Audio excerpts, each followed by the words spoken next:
Hello students, here our next lecture of class 12th, subject biology, chapter principles of inheritance and variations. Okay, तो last lecture में हम लोग chromosomal mutation की हमने बात करी थी, कैसे क्रोमोसोम के नंबर में चेंजेस हो रहे थे, कैसे क्रोमोसोम का पोर्शन चेंज हो रहा था, ट्रांसलोकेशन की हमने बात करी थी, एनिप्लॉइडी की बात करी थी, डिलीशन की बात करी थी, इंट्रा क्रोमोसोमल मॉडिफिकेशंस की हमने बात करी थी। तो हमने बहुत सारी चीज़ों को यहाँ पे स्टडी करा था।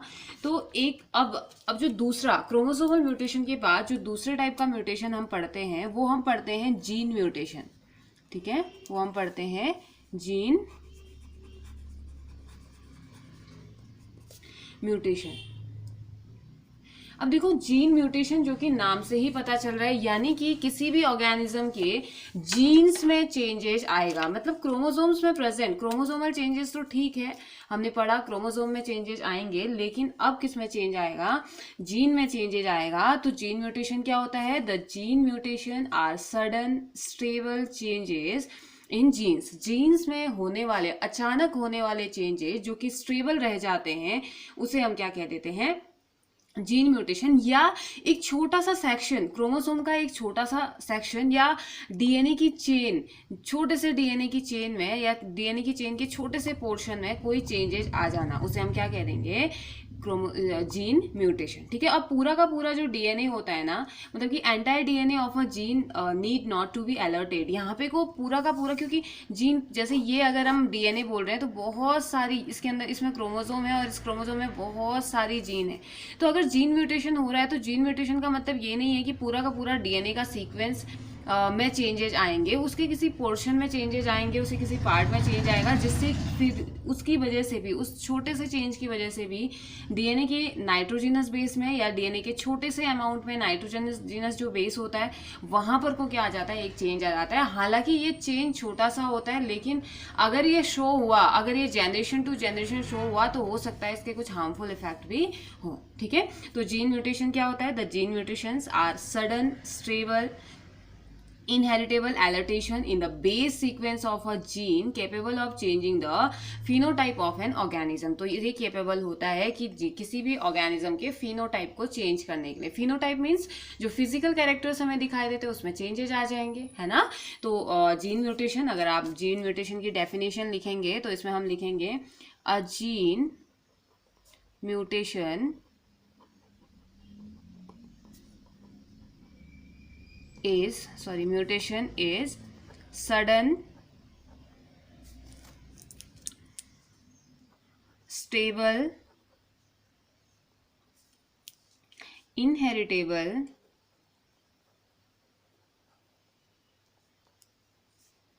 alteration यानी कि change, alteration in the base sequence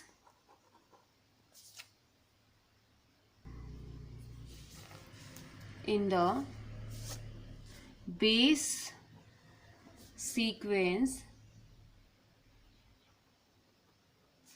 of a gene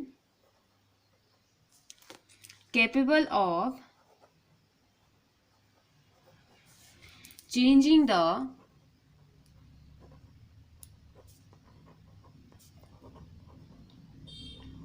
phenotype of an organism। Okay, a gene mutation is sudden, stable, inheritable adaptation in the base sequence of a gene capable of changing the phenotype of an organism। तो ये capable होता है कि किसी भी organism के phenotype को change कर दे, अगर कुछ भी change जीन में आ रहा है। तो जैसे कि अगर हम एग्जाम्पल की बात करें तो a single change of a single nitrogenous base cause sickle cell anemia। sickle cell anemia एक हम पहले भी पढ़ के आ चुके हैं, जिसमें कि रेड ब्लड सेल्स का जो शेप होता है सिकल शेप का हो जाता है, और साथ ही साथ उसमें प्रेजेंट जो अमीनो एसिड होते हैं उसमें भी चेंजेज आ जाता है, ग्लूटामिन की जगह कुछ और बन जाता है, बेस सीक्वेंस जो होते हैं। और साथ ही साथ इसमें ये भी देखा जाता है कि जो सिंगल नाइट्रोजनस बेस होता है सिकल सेल एनीमिया कॉज तो करता है, ये 20 के आसपास जो बच्चा सिकल सेल एनीमिया के साथ है या जिसको सिकल सेल एनीमिया हुआ है 20 के आसपास जब वो पहुंचता है, 20 के एज के आसपास जब वो पहुंचता है तो उसकी डेथ हो जाती है। तो कुछ ये भी जीन में होने वाले म्यूटेशन की वजह से होता है। ये नाइट्रोजिनस बेसिस के सीक्वेंस का चेंज हो जाना, क्योंकि एमिनो एसिड का सीक्वेंस इसमें चेंज हो जाता है, ठीक है। तो इस वजह से हमारा जीन म्यूटेशन है जो सिकल सेल एनीमिया है उसको कॉज करता है और उससे की डेथ हो जाती है। तो अब डिटेक्शन कैसे किया जाता है, कैसे पहचाना जाता है कि जीन म्यूटेशन है? अब देखिए, जैसे क्रोमोसोमल म्यूटेशन था उससे थोड़ा अलग ये होता है, ठीक है। मीन्स कि अनलाइक द क्रोमोसोमल म्यूटेशन, हम कहेंगे क्रोमोसोमल म्यूटेशन की तरह जो जीन म्यूटेशन होते हैं वो जल्दी से ऑब्जर्व नहीं कर सकते हैं, हम अंडर अ माइक्रोस्कोप भी हम इसे ऑब्जर्व नहीं कर पाते हैं। ये तभी डिटेक्ट होते हैं जबकि किसी भी ऑर्गेनिज्म के बॉडी में फिनोटाइप चेंज आता है, फिनोटिपिक चेंज आता है। मतलब देखो कितना डिफिकल्ट ये टास्क है कि हम लोग अभी भी, इवन हम लोग इतना ज़्यादा प्रोग्रेस कर चुके हैं, साइंस इतना प्रोग्रेस कर चुका है, उसके बावजूद भी जीन म्यूटेशन एक ऐसा म्यूटेशन है जिसको हम अंडर माइक्रोस्कोप भी अभी तक डिटेक्ट नहीं कर पाते हैं। ये तभी डिटेक्ट होता है जब किसी भी ऑर्गेनिज्म की बॉडी में वो फिनोटाइप कैरेक्टर, वो फिनोटिपिक कैरेक्टर को वो शो कर रहा हो कि हाँ ये शो कर रहा है, तो हो सकता है कि इस टाइप का म्यूटेशन वो उसकी बॉडी में है, हम ऐसा कह सकते हैं। हालांकि जीन म्यूटेशन का फायदा ये है कि कम शो होते हैं, लेकिन जब शो होंगे तो फिर कॉज कर देते हैं डिजीज को या किसी एबनॉर्मलिटी को, ठीक है। और जब ये डिटेक्ट होते हैं, मतलब कि they are detected when they cause a noticeable change in the phenotype of an organism. और ये अनडिटेक्टेड रहते हैं अगर कोई भी ये if they do not produce any phenotypic variation, मतलब कि कोई फिनोटिपिक वेरिएशन हो ऐसा सकता है कि किसी जीन में, ये जीन थी, ये कोई बच्चा था, इसकी यहाँ पे वाली जो जीन थी वो जीन पहुंच गई है यहाँ, हो सकता है ना, डिलीट भी हो सकता है, हट भी सकता है, रिप्लेस भी हो गया है। लेकिन इस जीन के यहाँ पहुंचने की वजह से अगर कोई फिनोटिपिक चेंज नहीं दिख रहा है तो कभी पता नहीं चलेगा कि उसको भी जीन म्यूटेशन है, मीन्स कि उस पर्सन को जीन म्यूटेशन है, क्योंकि फिनोटिपिक कैरेक्टर नहीं दिखा रहा है, आदमी नॉर्मल है, अच्छी खासी लाइफ वो जी रहा है, उसको कोई प्रॉब्लम ही नहीं हो रही है। तो फिर जैसे अगर मेरी बॉडी में कोई मैं मान के चलूँ कि जीन म्यूटेशन है, लेकिन मुझे कोई कैरेक्टर या सिम्टम या साइन ही शो नहीं हो रहे उसके, तो कोई कैसे बोल देगा कि जीन म्यूटेशन है ना। मतलब किसी भी चीज को आप किस बेसिस पे बोलेंगे, जब फिनोटिपिक कैरेक्टर में कोई चेंज है या फिनोटाइप में आपका कुछ अलग सा नजर आ रहा है तो तभी तो बोलेंगे म्यूटेशन शायद हो सकता है। आप क्रोमोसोमल है या जीन है, फिर वो बाद में डिटेक्ट किया जाएगा। तो जीन म्यूटेशन थोड़े से टफ होते हैं पहचानना, क्योंकि जब तक कि वो चेंजेस ना ले आए फिनोटिपिक कैरेक्टर में, ओके। तो इसमें जैसे बहुत सारे जो जीन म्यूटेशन जो होते हैं वो रेसेसिव होते हैं और इसी वजह से वो इमीडिएटली डिटेक्ट नहीं हो पाते हैं, ठीक है। जीन म्यूटेशन जो रेसेसिव होते हैं वो जल्दी हम डिटेक्ट नहीं कर पाते हैं। They must become homozygous before they can express themself. तो इनको अगर ये खुद को एक्सप्रेस करना चाहते हैं ना, तो जैसे मान लो ये आर और आर है, ये आर म्यूटेशन वाला आर है, तो शो कौन करेगा? ऑफ कोर्स डोमिनेंट वाला शो करेगा। तो अगर ये म्यूटेशन है तो इसे ऐसा होना पड़ेगा शो करने के लिए, और जिसकी बॉडी में हेटेरोजाइगस कंडीशन होगी उसको शो नहीं होगा, ठीक है। लेकिन अगर ये नेक्स्ट जनरेशन में अगर चले गया ना, यहाँ से आर आया, एक पेरेंट से आर आया, एक पेरेंट से स्मॉल आर आया, वो वाला आर आया जो कि म्यूटेशन कॉज कर रहा है, ये ऐसे हो गया, तो ये जरूर शो करेगा फिर। अदरवाइज जब तक हेटेरोजाइगस कंडीशन में है ये शो नहीं करेगा। जैसे कि हमने लीथल जीन के बारे में पढ़ा था, लीथल जीन जब होमोजाइगस कंडीशन में थी तो वो डिजीज को कॉज कर रही थी, वो मार दे रही थी ऑर्गेनिज्म को। लेकिन जब वो डोमिनेंट और रेसेसिव दोनों के बेसिस पे हमने पढ़ा था, तो अगर डोमिनेंट है, अगर ये वाला प्रॉब्लम कॉजिंग है तो ऑफ कोर्स प्रॉब्लम कॉज करेगा। लेकिन ये रेसेसिव वाला प्रॉब्लम कॉजिंग है तो कैसे करेगा, क्योंकि ये तो डोमिनेंट वाला इसको अपना इफेक्ट शो ही नहीं करने देगा। तो ऐसा ही रेसेसिव फॉर्म में अगर कोई भी जीन म्यूटेशन है तो उसे जरूरत होगी कि वो होमोजाइगस कंडीशन में आए। होमोजाइगस मीन्स सेम, यानी कि दोनों ही स्मॉल आर और स्मॉल आर के साथ उसे आना पड़ेगा। और अगर हेटेरोजाइगस होमोजाइगस है तो अगर फिर रेसेसिव नहीं है, डोमिनेंट है, तो फिर डोमिनेंट के लिए ऐसा हो या ऐसा हो, दोनों कंडीशन में शो करेगा, ओके। तो म्यूटेशन जो डोमिनेंट म्यूटेशन होते हैं रेयर। सबसे ज्यादा कॉमन जो जीन म्यूटेशन होते हैं वो यही होते हैं, रेसेसिव ही होते हैं, तभी वो शो नहीं हो पाते हैं, नहीं दिख पाते हैं, फिनोटिपिक कैरेक्टर में चेंज नहीं ला पाते हैं, ये अच्छी बात है। और कुछ ऐसे होते हैं जो कि डोमिनेंट होते हैं, तो ये एक रेयर कंडीशन होती है जहाँ पे कोई जीन, डोमिनेंट जीन जो है वो डिजीज को कॉज कर रहा है, एबनॉर्मलिटी को कॉज कर रहा है, तो ये फिनोटिपिक चेंज इमीडिएटली चेंज कर देते हैं, जो कि किस फॉर्म में होते हैं, जो डोमिनेंट वाले होते हैं, ठीक है। तो जो डोमिनेंट म्यूटेशन होता है वो डिजीज को कॉज करते हैं, एनीरिडिया कहा जाता है। एनीरिडिया डोमिनेंट म्यूटेशन, एक डोमिनेंट म्यूटेशन होता है जीन का जो कि एनिरीडिया नाम की बीमारी को कॉज करता है। एनिरीडिया का मतलब होता है लैक और डिफेक्ट ऑफ आइरिस। आइरिस कहाँ होता है? आइज में होता है ना, तो आइरिस बहुत कम या इसमें कोई डिफेक्ट इसमें होता है ह्यूमन की आइरिस में, ठीक है। उसके बाद एक टर्म आता है muton. Muton the smallest portion of gene, वो जीन का वो छोटा सा पोर्शन जो कि म्यूटेट हो जाता है, मींस कि ये जीन का ये छोटा सा पोर्शन है जिसमें म्यूटेशन आ गया, तो इसे हम क्या बोल देंगे? म्यूटॉन हम इसे बोल देंगे, ठीक है। तो जो छोटा सा म्यूटॉन होता है जीन का, सिंगल नाइट्रोजिनस बेस में ही प्रेजेंट होता है या सिंगल नाइट्रोजिनस बेस से होता है, और एक जीन इसी वजह से न्यूमेरियस म्यूटॉन्स को एक लीनियर सीरीज में ये लेके जा रहा होता है, बहुत सारी सीरीज में इसमें ये होते हैं। फिर आता है जीन म्यूटेशन की फ्रीक्वेंसी क्या होती है, ठीक है। तो अगर हम एक सिग्निफिकेंट फैक्ट की बात करें या एक फैक्ट की बात करें जीन म्यूटेशन के लिए, तो ये जनरली एक जीन एक ही बार म्यूटेट होता है ऐसा माना गया है, ठीक है। One gene mutates at a time, मतलब कि only one gene mutates at a time, मतलब कि एक बार में एक ही जीन म्यूटेट होगा, म्यूटेशन कॉज करेगा, ऐसा माना जाता है। और जो मास म्यूटेशन की अगर हम बात करें, मतलब कि बहुत ज़्यादा जीन्स का एक साथ म्यूटेशन होना, ये बहुत ही रेयर कंडीशन है नॉर्मल कंडीशन में। और पहले तो ये कि म्यूटेशन जीन म्यूटेशन जो होते हैं वो रेसेसिव फॉर्म में होते हैं, इसलिए खुद को शो नहीं कर पाते हैं। और रेसेसिव फॉर्म में भी अगर हेट्रोजाइगस कंडीशन में हो गए तो फिर तो बिल्कुल वो शो नहीं कर पाएंगे। होमोजाइगस कंडीशन में है वो तभी शो कर पाएंगे। दूसरी चीज़ ये कि डोमिनेंट जो म्यूटेशन होते हैं जीन म्यूटेशन, वो बहुत कम होते हैं, बहुत रेयर होते हैं। तीसरी चीज़ ये कि जीन म्यूटेशन की जो फ्रीक्वेंसी, हमने कहा कि एक बार में एक ही जीन म्यूटेशन होगा, मतलब कि उसके आसपास फिर दूसरा जीन म्यूटेशन नहीं होगा। मास में एक साथ बहुत ज़्यादा जीन का जो म्यूटेशन होता है वो बहुत रेयर कंडीशन है, ठीक है। अब म्यूटेशन कहाँ होते हैं? जर्म सेल्स में होते हैं as well as somatic cells में। जर्म सेल्स यानी कि स्पर्म और एग सेल में भी हो सकते हैं, और बॉडी के अदर पार्ट्स में। देखो जो जर्म सेल, जो अदर पार्ट्स होते हैं यानी कि जैसे हाथ, नाक, कान जो भी है, इनको सोमेटिक सेल बोला जाता है, और स्पर्म और एग सेल को क्या बोला जाता है? जर्म सेल बोला जाता है। तो सोमेटिक सेल और जर्म सेल्स दोनों में ही ये देखने को मिलते हैं। और जो म्यूटेट जीन होता है ये ओरिजिनल वाइल्ड टाइप को बैक म्यूटेशन भी दे सकता है, वापस म्यूटेशन भी दे सकता है। ये बहुत इतना इंटरेस्टिंग ये है। तो अब बात करते हैं, चलिए देखते हैं टाइप्स ऑफ जीन म्यूटेशन, ठीक है। हम टाइप्स की बात करते हैं, कितने टाइप के हमें जीन म्यूटेशन देखने को मिलते हैं। तो सबसे पहले हम बात करते हैं 3 टाइप के जीन म्यूटेशन की, जिनमें कि थोड़े बहुत चेंजेस आते हैं सीक्वेंस में, जैसे कि सब्स्टिट्यूशन, डिलीशन एंड इंसर्शन, ठीक है। तो there are 3 types of mutation. First one is substitution, और इसे क्या कहा जाता है? रिप्लेसमेंट भी कह देते हैं ना। सब्स्टिट्यूशन है। सेकेंड वन इज डिलीशन,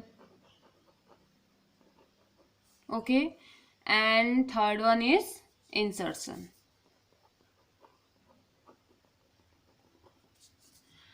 तो देखो अब बात करते हैं सब्स्टिट्यूशन की, जिसे कि हम रिप्लेसमेंट भी कहते हैं। फिर इसके भी पार्ट्स हमें शायद देखने को मिले, चलिए देखते हैं। तो रिप्लेसमेंट यानी कि ये वो जीन म्यूटेशन होते हैं, रिप्लेसमेंट या सब्स्टिट्यूशन जीन म्यूटेशन की जब आप बात करेंगे तो ये वो टाइप के जीन म्यूटेशन होते हैं जहां पे एक या एक से ज्यादा नाइट्रोजिनस बेसेस एक दूसरे से चेंज हो जाते हैं, अलग हो जाते हैं। अब कैसे होते हैं? जो सब्स्टिट्यूशन जीन म्यूटेशन है वो होता है 2 टाइप का। एक तो होता है ट्रांजिशन,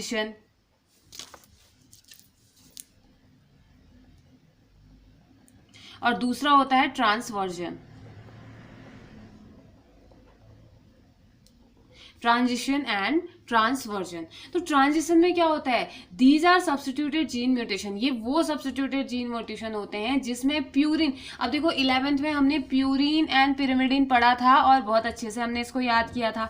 तो देखो एडिनिन क्या होता है, अगर मैं आपको एग्जांपल दूं तो एडिनिन क्या होता है? एडिनिन एक प्यूरिन होता है, प्यूरिन बेस होता है ना, ये आपको याद करना ही करना पड़ेगा, ठीक है। एडिनिन एक प्यूरिन बेस होता है। तो इसमें क्या होता है ना, एक प्यूरिन दूसरे प्यूरिन से रिप्लेस हो जाता है। मतलब कि एडिनिन है तो ये किससे रिप्लेस हो सकता है? ग्वानिन से हो सकता है, ग्वानिन भी तो प्यूरिन होता है ना। तो एडिनिन क्या हो जाता है, मतलब कि जहां पे एडिनिन होना चाहिए वहां पे ग्वानिन आ जाता है, जहां पे ग्वानिन होना चाहिए वहां पे एडिनिन आ जाता है। तो कुछ इस तरीके का म्यूटेशन होता है ट्रांजिशन में, ठीक है। और पिरिमिडीन, पिरिमिडीन क्या हो गया, जैसे थायमीन, एक पिरिमिडीन दूसरे पिरिमिडीन से रिप्लेस हो जाएगा, यानी कि हो सकता है कि एक थायमीन एक साइटोसिन से क्या हो जाए, रिप्लेस हो जाए। ओके, यानी कि जो ट्रांजिशन हमने क्या पढ़ा, हम पढ़ रहे हैं म्यूटेशन के टाइप, म्यूटेशन में हम जीन म्यूटेशन के टाइप, जीन म्यूटेशन में हम बोल रहे हैं कि 3 टाइप का जीन म्यूटेशन है, एक सब्स्टिट्यूशन है, एक डिलीशन है, एक इंसर्शन है। सब्स्टिट्यूशन को हम रिप्लेसमेंट भी बोलते हैं, रिप्लेस कर देता है, एक दूसरे की जगह को चेंज कर देते हैं, एक दूसरे की पोजीशन को चेंज कर देते हैं। तो इसमें हमने पढ़ा कि सब्स्टिट्यूशन जो है एक 2 टाइप का होता है, एक ट्रांजिशन होता है, एक ट्रांसवर्जन होता है। तो ट्रांजिशन जो म्यूटेशन है, जीन म्यूटेशन है, ये एक ऐसा म्यूटेशन है जिसमें प्यूरिन, एक प्यूरिन दूसरे प्यूरिन में कन्वर्ट हो जाता है, और एक पिरिमिडीन, कंडीशंस है, एक पिरिमिडीन अनदर पिरिमिडीन में ये कन्वर्ट हो जाता है। मतलब कि जरूरी नहीं कि एडिनिन ग्वानिन में ही हो, ग्वानिन थायमीन में भी हो, सॉरी ग्वानिन एडिनिन में भी कन्वर्ट हो सकता है, ठीक है। और जरूरी नहीं कि प्यूरिन में ही चेंज आए या प्यूरिन पिरामिडिन दोनों में चेंज आए, हो सकता है एक ही में चेंज आए, और अगर नहीं हो रहा है म्यूटेशन तो फिर किसी में भी चेंज नहीं आएगा। तो अगर हम इसको शो करें तो हम कैसे शो कर सकते हैं, जैसे पिरिमिडीन के एग्जाम्पल आप कौन बोलेंगे, फिर पिरिमिडीन में क्या होता है, एक तो थायमीन होता है, थायमीन, दूसरा साइटोसिन होता है। तो थायमीन साइटोसिन में चेंज हो सकता है, साइटोसिन थायमीन में चेंज हो सकता है। ऐसे एडिनिन, एक एडिनिन ग्वानिन में चेंज हो सकता है, ग्वानिन एडिनिन में चेंज हो सकता है ना। तो अब इसको जैसे अगर मैं बात करूं ATC,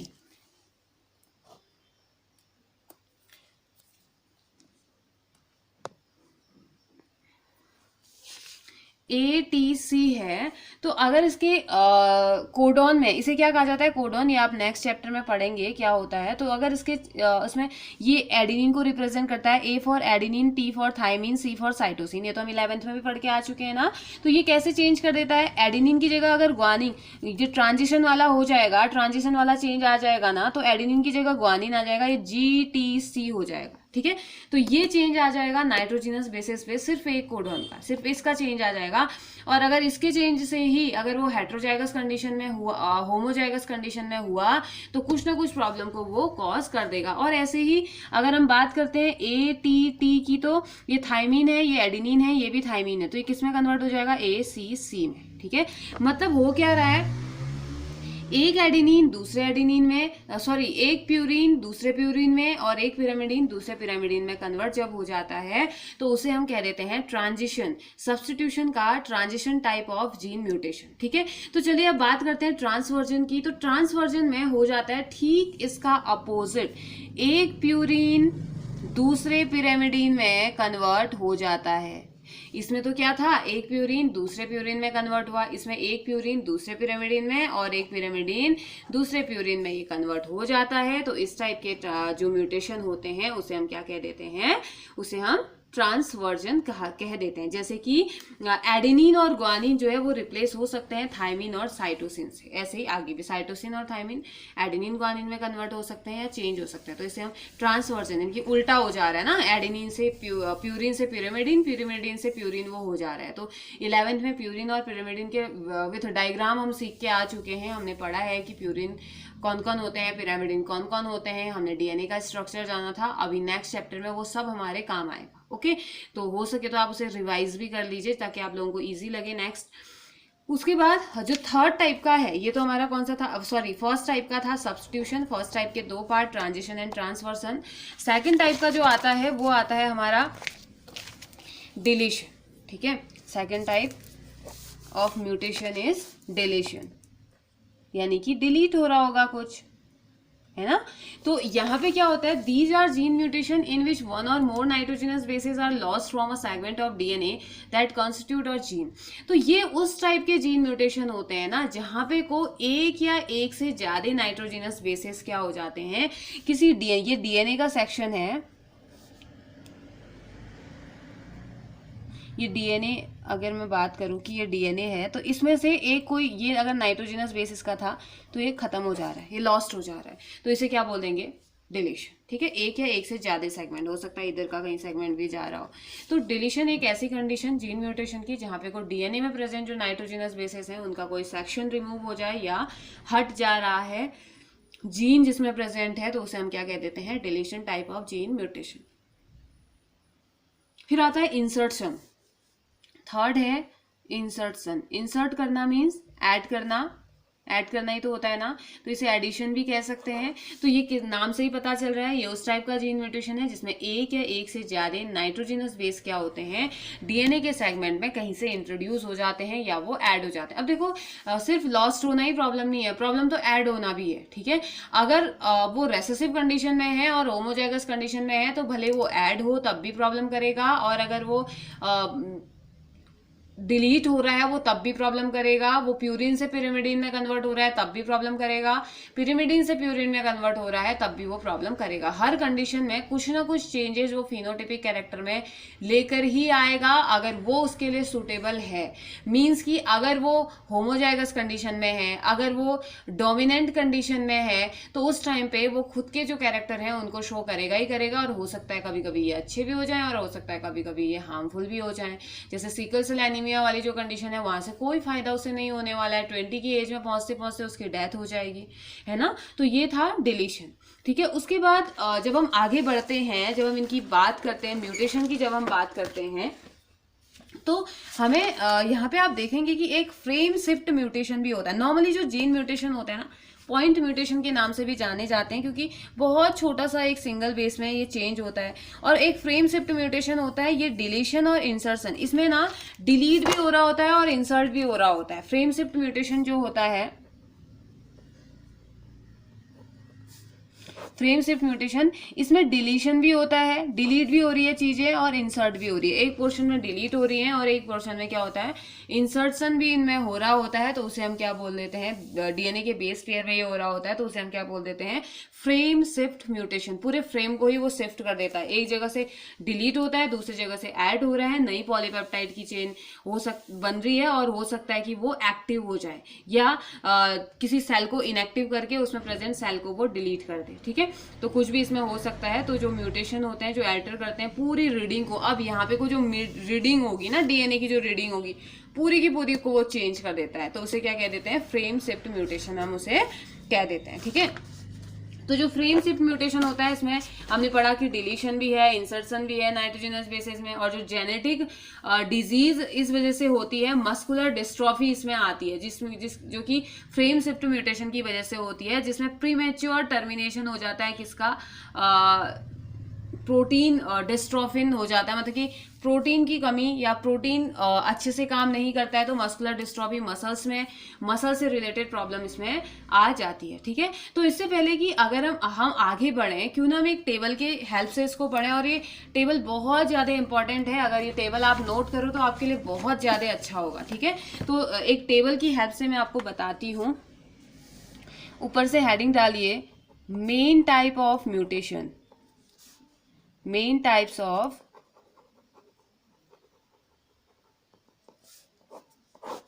म्यूटेशन, और यहाँ पे एक टेबल बनाइए। एक तो लिखिए, एक साइड लिखेंगे आप चेंजेस और दूसरी साइड आप लिखेंगे प्रोसेस, ओके। तो चेंजेस में सबसे पहले हम बात करते हैं जो अभी तक हम पढ़ के आ चुके हैं। ये हमने क्या पढ़ा है, क्रोमोसोमल एब्रेशन पढ़े हैं, तो इसमें लिखिए क्रोमोसोमल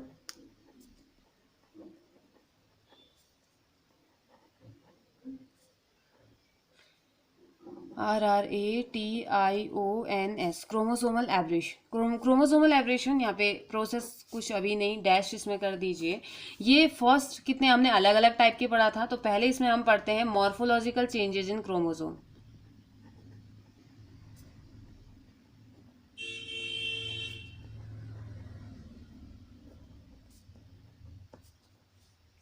चेंजेस इन क्रोमोसोम, फिर इसी का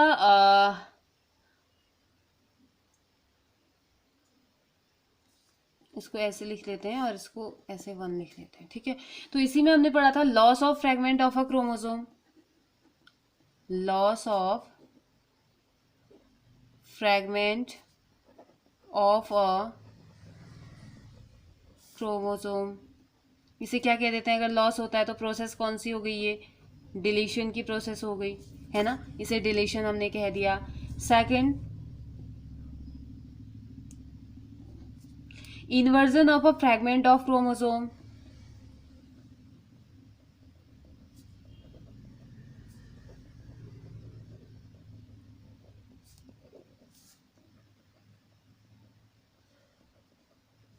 तो ये कौन सा म्यूटेशन हो गया? ऑफ कोर्स इन्वर्जन, उल्टा हो रहा है ना। नेक्स्ट, थर्ड टाइप का हमने क्या पढ़ा था? Attachment of a segment of one chromosome to another. Attachment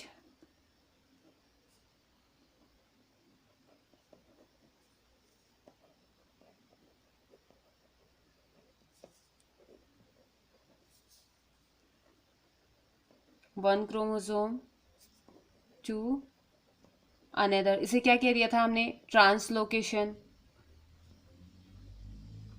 है ना, पढ़ा था ना। एंड फोर्थ की हमने क्या बात करी थी? Replacement of a segment in a chromosome.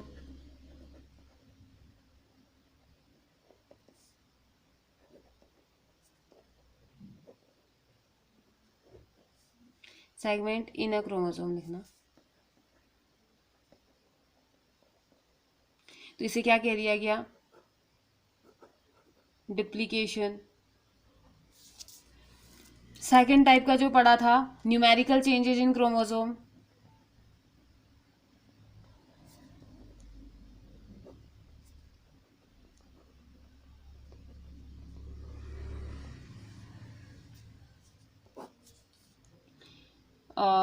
इसमें कौन सा पोर्शन हमने पढ़ा था तो क्रोमोसोम का ही ना, इसलिए फिफ्थ से हम इसको पढ़ेंगे।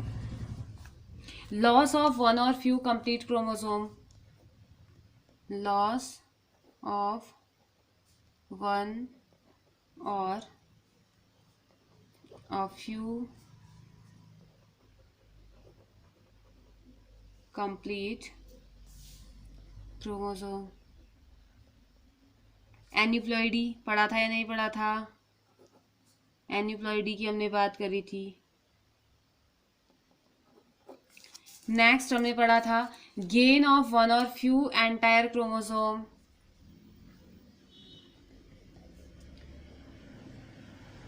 Gain of one or a few entire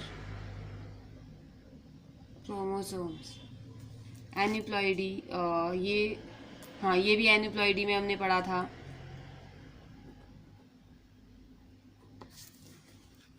दो चीजें पढ़ी थी ना। फिर उसके बाद सेवेंथ टाइप का हमने पढ़ा था additional copies of all chromosomes. Additional copies of all chromosomes, इसको क्या कह दिया था? पॉलीप्लॉइडी। ओके, नाउ नेक्स्ट, अब हमने क्या पढ़ने हैं? सेकंड टाइप के जो म्यूटेशन है वो हमने पढ़ने हैं जीन म्यूटेशन। तो जीन म्यूटेशन में क्या पढ़ेंगे? 3 टाइप के नॉर्मली इसमें पढ़ते हैं। फर्स्ट, चलिए 8th से इसको ले लेते हैं, या जीन म्यूटेशन का फर्स्ट और वैसे 8th, replacement of one base nucleotide for another.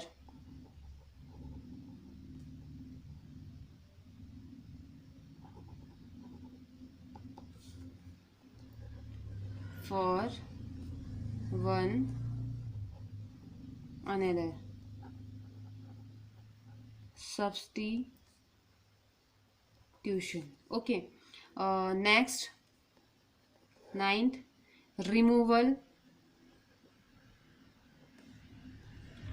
of one or more base या न्यूक्लियोटाइड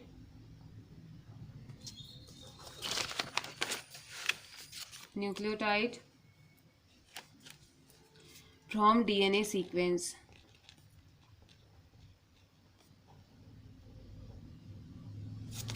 इसको क्या कह देते हैं, डिलीशन, है ना।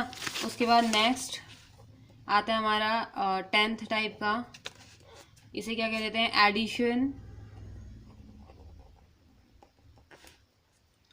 Of one or more base या बेसेस न्यूक्लियोटाइड इनटू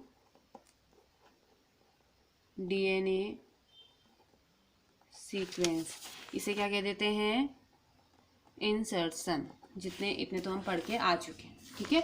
तो उसके बाद अब बात करते हैं, ये जो टेबल है ये आप बना लेंगे तो आपके लिए बहुत अच्छा ही रहेगा, क्योंकि बहुत सारी चीज़ें आपको इससे सीखने को मिलेंगी और जल्दी से लर्न करने के लिए भी आपके लिए इजी रहेगा। तो इसको बना लीजिए, इसको बना लीजिए। अब नेक्स्ट अब हम पढ़ते हैं पॉइंट एंड ग्रॉस म्यूटेशन की हम बात करते हैं। तो पॉइंट और ग्रॉस जो म्यूटेशन होते हैं वो ऐसे टाइप के जो म्यूटेशन होते हैं जिसमें इन्वॉल्व रहता है सब्स्टिट्यूशन रहता है, डिलीशन होता है, इंसर्शन होता है, ये सारी चीज़ें होती हैं जो हमने अभी पढ़ी, सब्स्टिट्यूशन, डिलीशन, इंसर्शन, यही सारी चीज़ें होती हैं।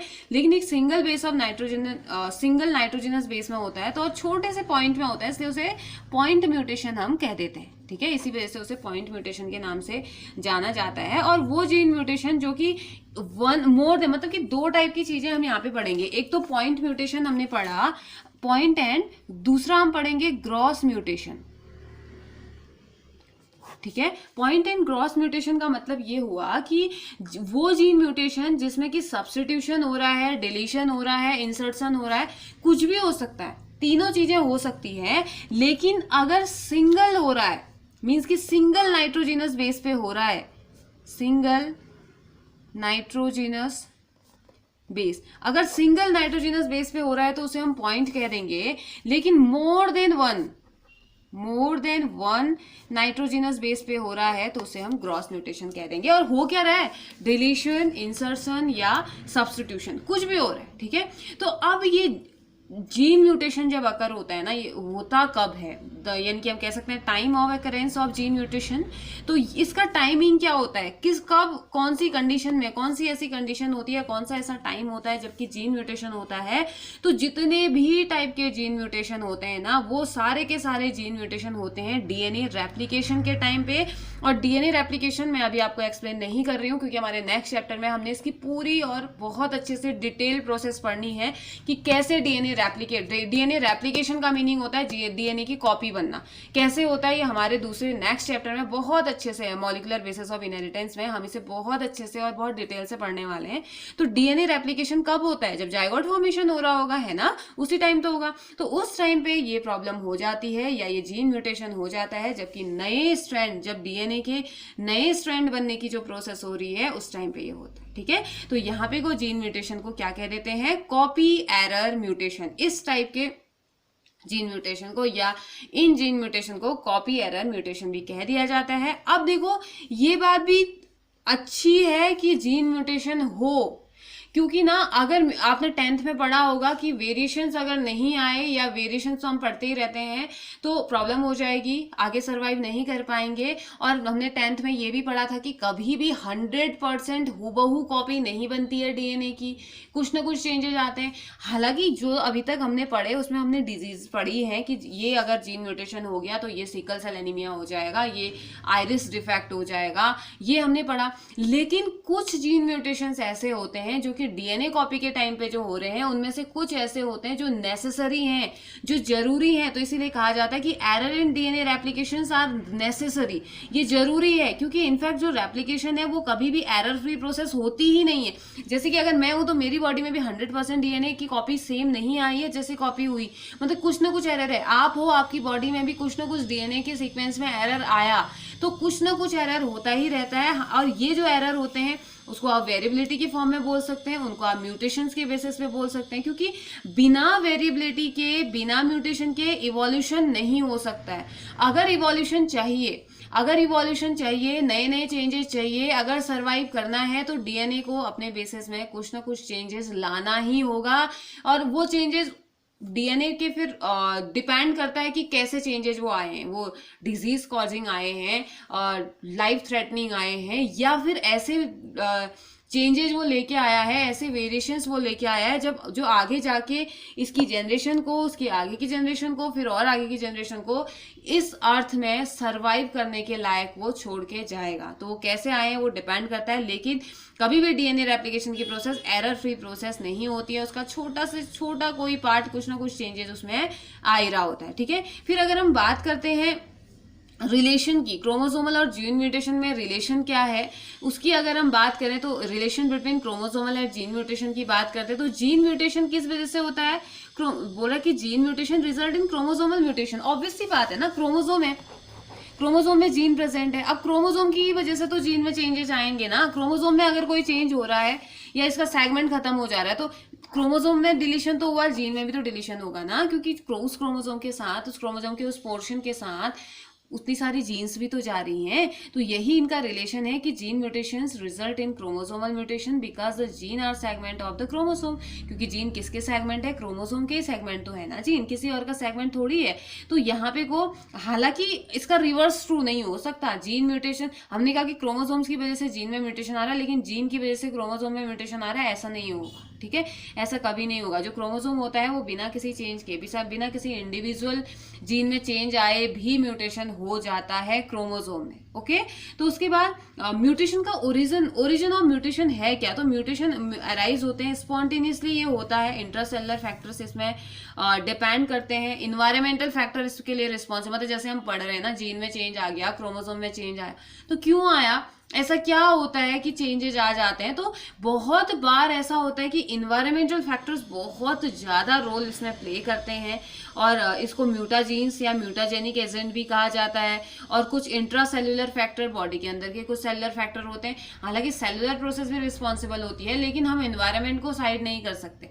इन्वायरमेंटल कंडीशंस भी बहुत ज़्यादा अफेक्ट करती हैं म्यूटेशन को। भले आप जीन म्यूटेशन की बात करें, भले आप क्रोमोसोमल म्यूटेशन की बात करें, उनके टाइप्स की बात करें, किसी भी म्यूटेशन की आप बात करो, आपको कहीं ना कहीं इन्वायरमेंट इन्वॉल्व जरूर मिलेगा, ठीक है। तो स्पॉन्टेनियस म्यूटेशन की अगर हम बात करते हैं, तो ठीक है, सबसे पहले बात करते हैं स्पॉन्टेनियस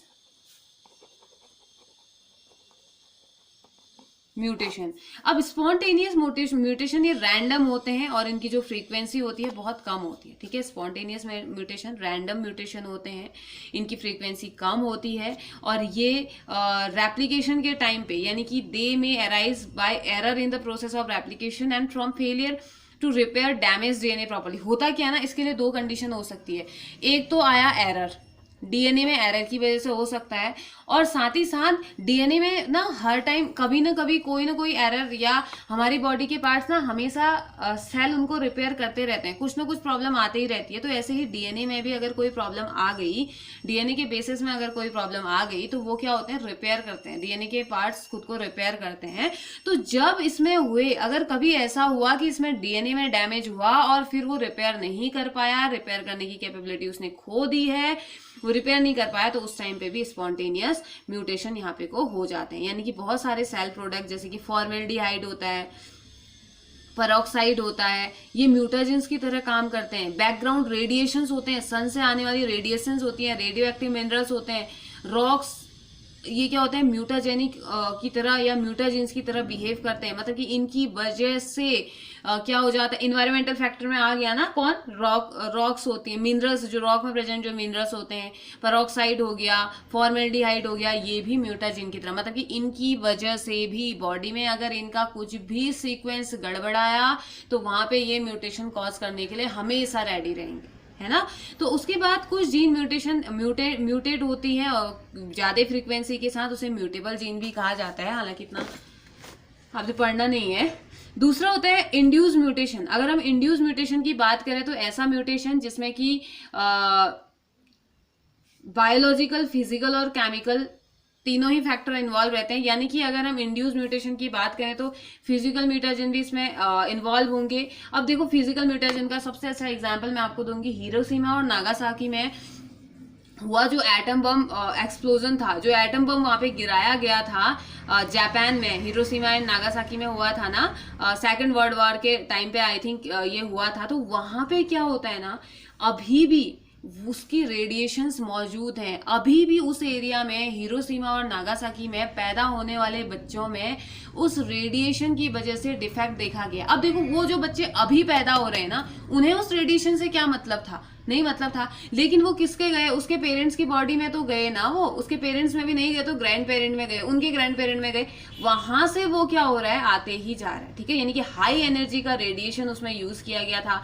एक्स रेज थी, गामा रेज थी, अल्फा एंड बीटा रेज थी, कॉस्मिक रेज थी, अल्ट्रावायलेट, ये जितनी भी टाइप की अलग अलग टाइप की जो रेज है ना, ये क्या होती है, म्यूटाजन का काम करती है, यानी कि म्यूटेशन को कॉज करने का ये सभी काम करती है। तो वही एटम बम के बारे में अगर मैं आपको बताऊं कि हिरोशिमा और नागासाकी जापान में जब ये हुआ था सेकंड वर्ल्ड वॉर के टाइम पे, तो इसमें म्यूटाजेंस प्रेजेंट थे, बहुत सारे इंड्यूस्ड म्यूटाजन इसमें प्रेजेंट थे। इसी वजह से ये एक इंक्रीजिंग पब्लिक कंसर्न पूरे ऑल ओवर वर्ल्ड में बहुत ज्यादा प्रॉब्लम की बात ये हो गई थी। इन्वायरमेंटल रेडिएशन इसमें इतने ज्यादा बढ़ गए थे, और साथ ही साथ कभी कैंसर के साथ बच्चे पैदा हो रहे हैं, कभी मतलब कि हाथों में डिफेक्ट, कभी मेंटली रिटार्ड बच्चे। तो अभी भी कभी कभी देखा जाता है कि उस जगह में या वहां पर उस पर्टिकुलर एरिया के जो बच्चे होते हैं वो अभी भी बहुत सारे जैसे हैंडीकैप हो गए या बहुत सारी प्रॉब्लमेटिक कंडीशंस को वो झेलते हैं। ठीक है, क्यों? क्योंकि उसमें रेडिएशन था, और वो रेडिएशन इतना भयानक था कि वो जनरेशन टू जनरेशन अभी भी उनके एनवायरनमेंट में या जनरेशन टू जनरेशन वो उनको मिल ही रहा है। ठीक है, तो एच जी मुलर नाम के एक साइंटिस्ट थे जिन्होंने सबसे पहले इंड्यूस्ड म्यूटेशन के बारे में बताया था। एच जी मुलर, इन्होंने इंड्यूस्ड म्यूटेशन के बारे में बताया था। और इंड्यूस्ड म्यूटेशन 3 टाइप का होता है, बायोलॉजिकल, फिजिकल और केमिकल। ठीक है, बायोलॉजिकल तो क्या होता है, जिसमें कि होस्ट सेल किसी अननोन मैनर में काम करता है, तो बायोलॉजिकल हो गया। फिजिकल में हमारा क्या आ गया, रेडिएशन और टेम्परेचर की हम बात करते हैं। और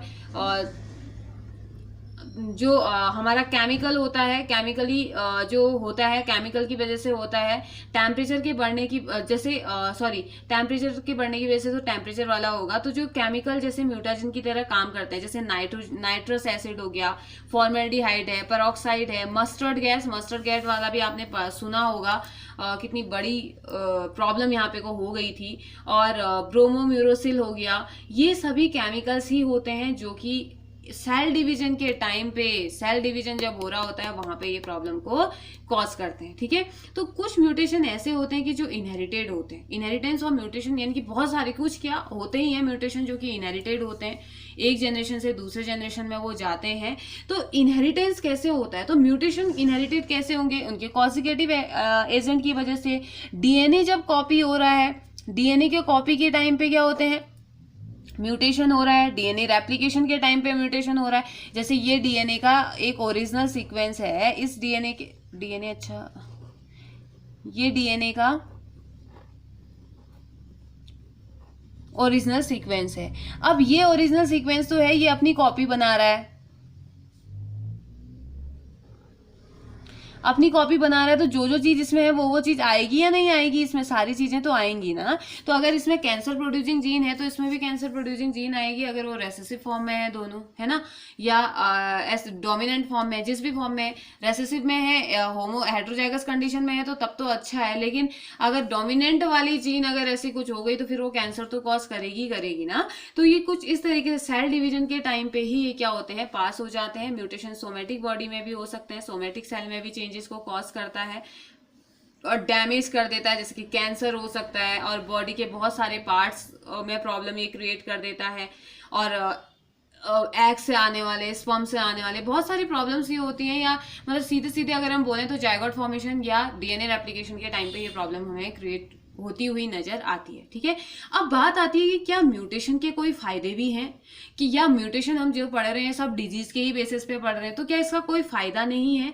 तो ऑफकोर्स म्यूटेशन के फायदे होते हैं। ठीक है, म्यूटेशन हमेशा हार्मफुल नहीं होते हैं, वो कभी कभी ही हार्मफुल होते हैं। और इस म्यूटेशन की थ्योरी को देखते हुए हम अभी अपने एग्रीकल्चरल लैंड में बहुत सारी जगह में हम म्यूटेट करवा दे रहे हैं, जीन को म्यूटेट करा दे रहे हैं अपने डिजायर कैरेक्टर के बेसिस पे। हमें जो चाहिए, हमें जिस टाइप के कैरेक्टर चाहिए, हमें जिस टाइप की फसल चाहिए, जिस टाइप का फ्रूट चाहिए, उस हिसाब से हम उसके जीन में चेंज पहले, लेकिन इसके लिए जरूरी है कि आप उस जीन को पहचानो, वो जीन क्या करता है, उस जीन का पर्टिकुलर, जैसे मुझे पता है कि डीएनए में प्रेजेंट ये जो जीन है, यहाँ इस सेक्शन में प्रेजेंट जो एक जीन है वो रिस्पॉन्सिबल है कर्ली हेयर के लिए, ठीक है। और मुझे कर्ली हेयर नहीं चाहिए, जो भी ऑर्गेनिज्म में प्रोड्यूस करवाना चाह रही हूँ या जहाँ पे भी एनिमल हस्बेंड्री वगैरह अगर हो रही है, तो मैं ऐसा एनिमल चाह रही हूँ जिसमें कर्ली हेयर ना हो, तो मैं क्या करूंगी, इसकी यहाँ से जीन को निकाल दूंगी। ये जेनेटिक इंजीनियरिंग में आप पढ़ेंगे, जेनेटिक इंजीनियरिंग जो आपका चैप्टर आएगा, तो ये क्या कर दूंगी, मैं इसकी बॉडी से इसको निकाल दूंगी प्रोसेस के थ्रू, और एक वेक्टर के थ्रू स्ट्रेट हेयर वाला जीन इसकी जगह पे इंसर्ट करा दूंगी। तो ठीक है, मेरे को पता है यहाँ पे ये वाला जीन होता है, तो वो क्या करेगा, आगे जाके वही स्ट्रेट हेयर वाला ऑर्गेनिज्म प्रोड्यूस करेगा, है ना। तो यही किया जाता है। बहुत सारे फायदे म्यूटेशन के हैं। तो सबसे पहले तो एडेप्टेशन की अगर हम बात करें, तो अगर म्यूटेशन हुआ और लकीली वो म्यूटेशन अगर अच्छा म्यूटेशन है, कुछ चेंजेज वाला म्यूटेशन है, ऐसी चेंजेज वाला म्यूटेशन है जो कि आगे जाके ऑर्गेनिज्म को सर्वाइव होने में हेल्प करेगा, आगे जाके जो ऑर्गेनिज्म है वो क्या करेगा, और अच्छी तरीके से, मतलब कि एनवायरमेंटल कंडीशंस चेंज हो, एनवायरमेंट चेंज हो, टेम्परेचर बढ़े घटे, वो उस हिसाब से खुद को फिट कर लेगा, तो कितना अच्छा होगा। तो इस वजह से म्यूटेशन आते हैं, वो खुद को एडेप्ट करने की कैपेबिलिटी को रखता है। दूसरा होता है ऑर्गेनिक म्यूटेशन इवोल्यूशन। तो ऑर्गेनिक इवोल्यूशन में ये हेल्प करता है, म्यूटेशन कंट्रीब्यूट करता है इवोल्यूशन। जितने ज्यादा चेंजेस आएंगे उतनी ज्यादा नई स्पीसीज का फॉर्मेशन होगा, ऐसा माना जाता है। इसमें जो रॉ मटेरियल होते हैं वो इसके सिलेक्शन में, नेचुरल सिलेक्शन में हेल्प करते हैं। जबकि however the genetic material of existing organism has resultant from millions of natural selection. हालांकि अगर हम जेनेटिक मटेरियल की बात करें ना, वो अभी चेंज नहीं हो रहा है, वो बहुत सालों से, मिलियंस ईयर से वो चेंजेस ला रहा था, तब जाके वो आज, अगर हमारी बॉडी में हमारे मिलियंस साल पहले पूर्वजों के एंसेस्टर से अगर हम थोड़ा सा चेंज है, हमारी बॉडी में कुछ चेंजेस नजर आते हैं, तो वो मिलियंस सालों से वो प्रोसेस चल रही थी कि हम चेंज हो सकें। हमारी बॉडी में ये चेंजेस आए कि आज की कंडीशन के हिसाब से, आज के एनवायरमेंटल कंडीशन के हिसाब से, आज के नेचर के हिसाब से हम खुद को ढाल सकें, ठीक है। यानी कि एक तरीके से हम ये कह सकते हैं कि हमारी बॉडी को पता है, हमारे जीन्स को पता है, हमारे डीएनए को पता है कि आगे जाके 100 साल बाद, 1000 साल बाद, मिलियन साल बाद क्या कंडीशन होने वाली है, कैसी बॉडी उस टाइम पे होनी चाहिए, किस टाइप का स्टेमिना उस टाइम पे होना चाहिए, ऑर्गेनिज्म उस टाइम पे किस टाइप का होना चाहिए कि जो सर्वाइव कर सके, है ना, हम कह सकते हैं ऐसा। तो ये किसमें करता है, ऑर्गेनिक इवोल्यूशन में ये हेल्पफुल होता है, ठीक है।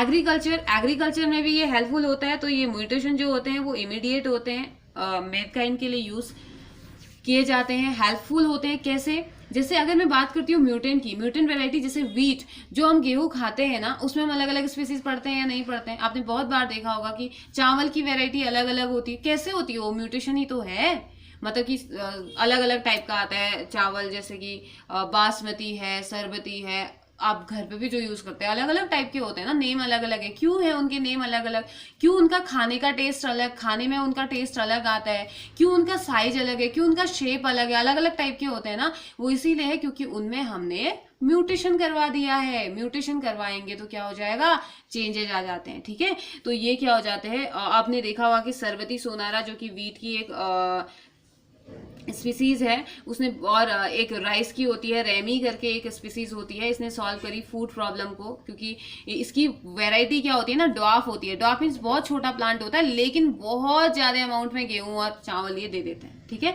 तो अर्ली जल्दी से मैच्योर हो जाता है, और एक ही पार्ट में बहुत ज्यादा प्रोटीन कंटेंट जीन होते हैं, बहुत ज्यादा प्रोटीन इसमें प्रेजेंट रहता है, और साथ ही साथ ज्यादा अमाउंट में इसका प्रोडक्शन है, ठीक है। दूसरा म्यूटेशन, ये एग्रीकल्चर की हम बात कर रहे हैं, म्यूटेशन प्रोड्यूस करता है सीडलेस फ्रूट्स को, जैसे ग्रेप्स है, बनाना है, ऑरेंजेस है। ऑरेंजेस भी आपने देखे होंगे, जब आप खाते हैं तो कुछ किसी किसी में आपको बिल्कुल एक भी दाना बीज का नहीं मिलता है। क्यों, क्योंकि म्यूटेशन है, उसमें म्यूटेशन हो गया। सीडलेस वैरायटी हमें मिल रही है, ठीक है। ग्रेप्स है, ग्रेप्स की सीडलेस वैरायटी।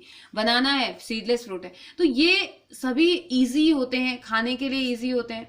तो improve variety of ornamental plants, ornamental plant की इम्प्रूव वेराइटी हमने देखी। सोमेटिक म्यूटेशन आप उसमें करवा दीजिए, जो जीन आपको चाहिए वो एंटर करवा दीजिए, जो नहीं चाहिए आप उसे डिलीट करवा दीजिए, है ना, इंसर्शन करवा दीजिए, डिलीट करवा दीजिए, तो क्या हो जाएगा, चेंज आ जाएगा, फ्रेम शिफ्ट म्यूटेशन हो जाएगा। और इंसर्शन, आपको कोई चीज इंसर्ट भी करानी है और डिलीट भी करनी है तो सेम टाइम पे कीजिए, फ्रेम शिफ्ट म्यूटेशन उसे हम बोलेंगे। तो बहुत सारे इंपॉर्टेंट चीजें हमें यहाँ पे देखने को मिलती है इसमें। और साथ ही साथ mutation have reduce the duration of crop without affecting yield. अब देखो एक अच्छी चीज ये कि हमें बहुत सारी चीजें ऐसी मिलती हैं जो सीजन से पहले ही हमें मिल जाती है ना, सीजनल नहीं होता है लेकिन फिर भी हम खा रहे हैं, वो कैसे हो रहा है, म्यूटेशन करवा दिया, उसमें कुछ ऐसे हार्मोन्स डाल दिए, कुछ ऐसे जीन डाल दिए जो कि टाइम से पहले ही बन जाए, और साथ ही साथ उनकी यील्ड को भी ये अफेक्ट नहीं करता है, कोई प्रॉब्लम नहीं है उसमें कि यील्ड ज्यादा हो रही है, यील्ड जितनी हो रही थी उतनी ही होगी, इवन अच्छी यील्ड जो हो जाएगी उससे हम कुछ ऐसे जीन डाल देंगे कि वो ज्यादा प्रोडक्शन दे, ठीक है।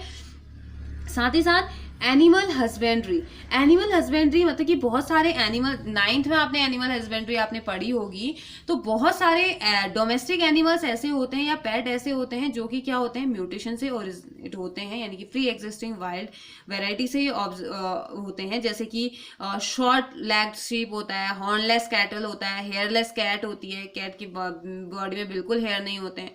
म्यूटेशन इंक्रीज, अब इनमें होता क्या ना, ये दिखने में ऐसे होंगे लेकिन इनका मिल्क प्रोडक्शन, वूल प्रोडक्शन बहुत ही अच्छा, ठीक है, इतने अच्छे तरीके से होता है। जैसे कि एग यील्ड करने वाले तो एग, मीट, वूल, ये बहुत अच्छी वेराइटीज मानी जाती है। मतलब कि म्यूटेशन ने क्या किया है, लैक्टेशन पीरियड, कैटल में लैक्टेशन पीरियड को भी बढ़ा दिया है। मतलब कि लैक्टेशन पीरियड मीन्स गाय का दूध लंबे टाइम तक देना भी उसने बढ़ा दिया। मतलब कि ऐसी गाय प्रोड्यूस हो रही है जो कि बहुत लंबे टाइम तक दूध दे सकती हैं, दूध देने की कैपेबिलिटी वो रखती है। और ऐसे ही एग प्रोड्यूसिंग एनिमल जो है उनका प्रोडक्शन ज्यादा हो गया है। वूल प्रोड्यूसिंग जो है उनमें ऐसे डिजायर्ड जीन या ऐसे उनमें क्रॉस करवा दिया गया, ऐसे जीन्स उनमें क्रॉसिंग के टाइम पे एंटर करवा दिए गए उनके जायगोट में, कि उन्होंने क्या किया, अधिक से अधिक, मतलब दिखने में छोटे हैं लेकिन बहुत ज्यादा अमाउंट में क्या हो गया, उसमें ऊन का प्रोडक्शन हो रहा है, ठीक है। तो एनिमल हस्बेंड्री में भी इसका यूज है। और साथ ही साथ इंडस्ट्रीज में भी इसका बहुत ज्यादा यूज है। जैसे स्ट्रेन किया जाता है माइक्रो ऑर्गेनिज्म को,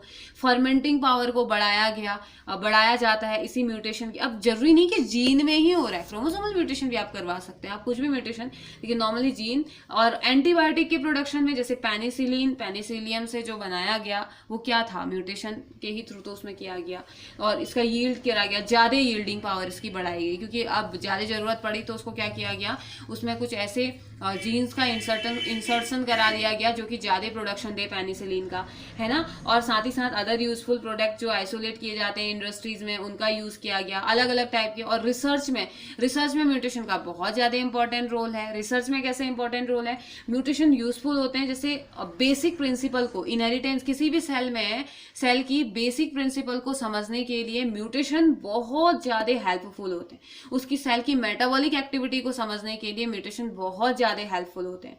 म्यूटेशन लीथल इफेक्ट कॉज करते हैं, हमें पता है, हमने पढ़ा था कि लीथल इफेक्ट को ही कॉज करते हैं। तो वो लीथल इफेक्ट कैसे करते हैं, वो म्यूटेशन की हेल्प से हम जान सकते हैं। अगर म्यूटेशन होता ही नहीं तो हमें पता ही नहीं चलता, है ना। और एनिप्लॉइडी है हमारी, वो जेनेटिक इंजीनियरिंग में यूज की जाती है। ये रिवाइल्ड की गई फंक्शन इसके क्या होते हैं, क्रोमोसोम, ह्यूमन में क्रोमोसोम का जो डेवलपमेंट है उसके बारे में जाना गया कि कुछ ह्यूमंस ऐसे भी होते हैं जिनकी बॉडी में एबनॉर्मल, मतलब कि 47, 48 या 45, 44 क्रोमोसोम भी हो सकते हैं। तो ये जो म्यूटेशन है ये हमें बहुत सारी चीजों के बारे में आइडिया भी देता है, जिससे कि हम आगे रिसर्च फील्ड में भी हम अच्छे से इसमें काम कर सकते हैं, ठीक है।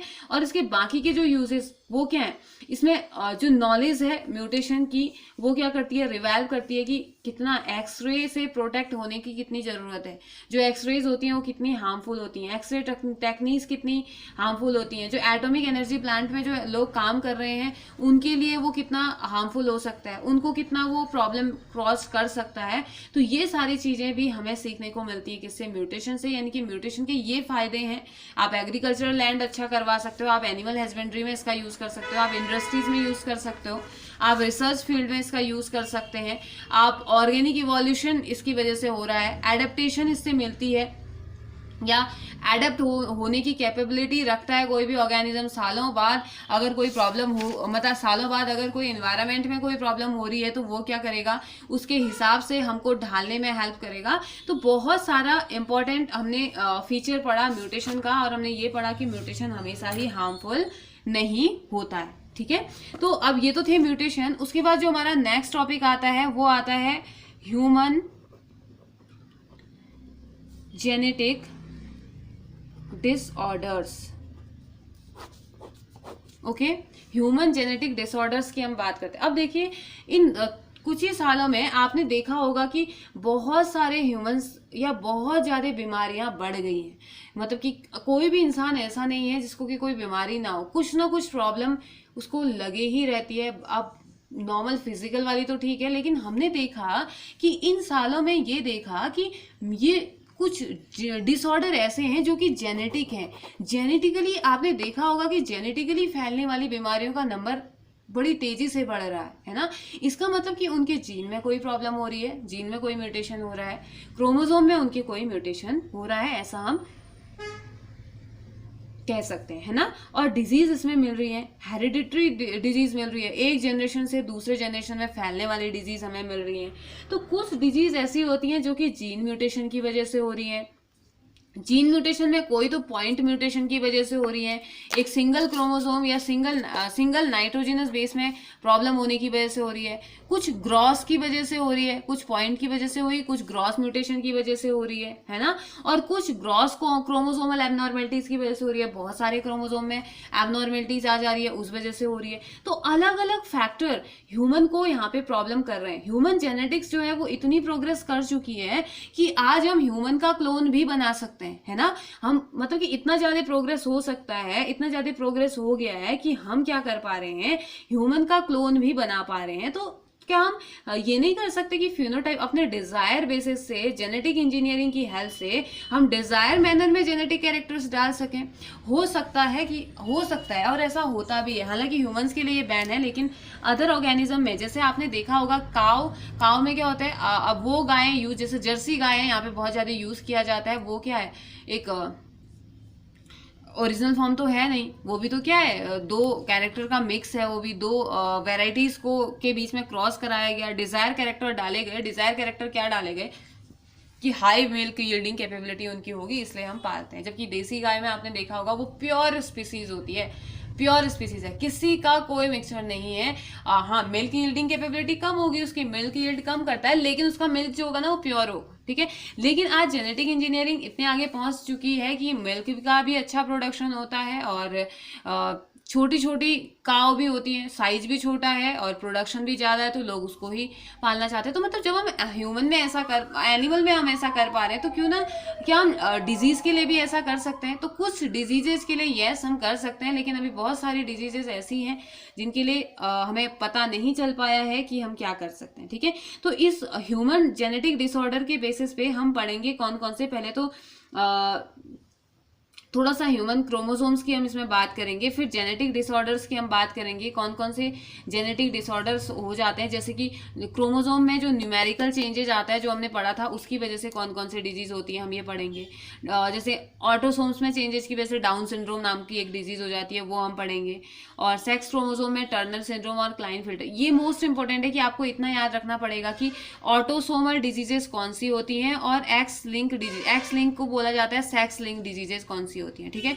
मतलब कि सेक्स क्रोमोसोम में होने वाली प्रॉब्लम की वजह से होने वाली डिजीज और ऑटोसोमल, क्योंकि आपसे क्वेश्चन ऐसे ही पूछा जाता है, जैसे आएगा डाउन सिंड्रोम इज ऑटोसोमल और सेक्स लिंक क्रोमोसोम की वजह से होने वाली कौन सी प्रॉब्लम है, तो वहां पे आपको पता होना चाहिए कि अब आपको डाउन सिंड्रोम की हिस्ट्री पता है, लेकिन आपको ये नहीं पता कि वो ऑटोसोमल प्रॉब्लम है। मतलब ऑटोसोमल मीन्स की 23 पेयर होते हैं ना हमारे, तो 23rd पेयर को छोड़ के बाकी के 22 पेयर्स में होने वाली जो प्रॉब्लम होती है उसे हम क्या कह देंगे, ऑटोसोमल बोल देंगे ना। और ये 23rd पेयर में XX या XY में जो होने वाली प्रॉब्लम है, इसे हम क्या बोल देंगे, सेक्स क्रोमोसोम से होने वाली प्रॉब्लम बोल सकें। तो इसमें मेन आपको ये, क्योंकि ये डिजीजेस तो ऐसी हैं कि ये याद हो ही जाती है, क्योंकि बीमारी है, नॉर्मल है, हमने देखा है। हाँ ठीक है, किसी की आंखें बाहर को निकली हुई होंगी, या किसी की मेंटली रिटार्डेड बॉडी होगी, किसी का साइज बहुत ज्यादा छोटा हो जाता है, और साथ ही साथ डिस्ट्रॉफी उसमें हो जाती है, तो ये हमें याद हो जाते हैं। लेकिन मेन चीज जो हमने लर्न करनी होती है वो ये कि ये आखिर ऑटोसोमल है या सेक्स लिंक है, ठीक है। जैसे कि ऑटोसोमल में अगर मैं आपको एग्जांपल दूं तो डाउन सिंड्रोम, और सेक्स लिंक में होता है टर्नर और क्लाइनफिल्टर सिंड्रोम। तो इन सभी के बारे में हमने डिटेल में पढ़ना है, जो कि न्यूमेरिकल एबनॉर्मलिटीज होती हैं। न्यूमेरिकल एब्नॉर्मलिटीज क्रोमोसोम्स में होती हैं, ठीक है। और साथ ही साथ हमने क्या पढ़ना है, जैसे अल्जाइमर डिजीज के बारे में हम बात करेंगे, और न्यूमेरिकल एब्नॉर्मलिटीज इन सेक्स क्रोमोसोम्स की हम बात करेंगे, और साथ ही साथ जीन म्यूटेशन, पहले क्रोमोसोम म्यूटेशन की, फिर जीन म्यूटेशन की वजह से जो प्रॉब्लम्स होती हैं, जो डिसऑर्डर्स आते हैं, वो हम बात करेंगे। जैसे कि इसमें एग्जाम्पल अगर मैं आपको दूं तो haemophilia, leaders disease, gene mutation sex chromosome में होने वाली प्रॉब्लम होती है। और फिनाइल कीटोन यूरिया, पीकेयू इसे कहा जाता है, ये भी एक प्रॉब्लम होती है। एल्बिनिज्म दूसरी प्रॉब्लम है। सिकल सेल एनीमिया के बारे में हम डिटेल में पढ़ेंगे, जानेंगे सिकल सेल एनीमिया में क्या होता है। और हीमोफीलिया तो खैर ठीक है, हीमोफीलिया के बारे में हम पढ़ेंगे। तो हिस्ट्री की इन सभी डिजीजेस के बारे में हम अच्छे से डिटेल में हम जानेंगे, लेकिन ये सब हम अपने मस्कुलर डिस्ट्रॉफी, मैंने बात करी थी अभी, इसके बारे में भी पढ़ेंगे। नाइट ब्लाइंडनेस, जहाँ पे आपने पढ़ा है कि अभी तक विटामिन की कमी की वजह से होती है, वाइटामिन की कमी की वजह से ये हो रहा है, लेकिन अब हम जानेंगे कि इसमें क्या दूसरी चीज भी क्या इन्वॉल्व होती है, क्या ये एक्वायर्ड या कॉन्जेनिटियल होता है, इसमें क्या प्रॉब्लम हो जाता है। विटामिन ए की डेफिशिएंसी तो है, हमें पता है, क्या इसमें कोई और फैक्टर्स भी होते हैं जो कि रिस्पॉन्सिबल होते हैं, जो कि इसको इनहेरिटेट करवाने में हेल्प करते हैं। तो ये बहुत सारी चीजें हमने पढ़नी है। और जैसे कलर ब्लाइंडनेस एक प्रॉब्लम होती है, जहाँ पे कलर को हम नहीं, रेड और ग्रीन कलर के लिए से रिलेटेड ये प्रॉब्लम होती है। रेड कलर ब्लाइंडनेस प्रोड्यूस करता है, एक्स लिंक्ड रेसेसिव जीन होता है। तो किस टाइप का, थोड़ा सा पेडिग्री एनालिसिस के बारे में हम जानेंगे। पेडिग्री एनालिसिस में हम जानते हैं कि किस तरीके से फैमिली हिस्ट्री के बारे में, फैमिली हिस्ट्री से रिलेटेड प्रॉब्लम्स के बारे में हम इनमें बात करते हैं। तो ये सब हम अपने नेक्स्ट लेक्चर में करेंगे। तब तक के लिए आपने आज का जो सेक्शन था हमारा वो आपने पढ़ना है, उसके नोट्स बनाइए, और ये टेबल जरूर बना लीजिए, क्योंकि आप टेबल बनाएंगे ये वाली तो आपको ज़्यादा जल्दी समझ में आएगा, ज़्यादा जल्दी आपको पढ़ने के लिए भी आसानी होगी, ठीक है। तो तब तक के लिए रिवाइज कीजिए और नोट्स बनाइए। Have a nice day.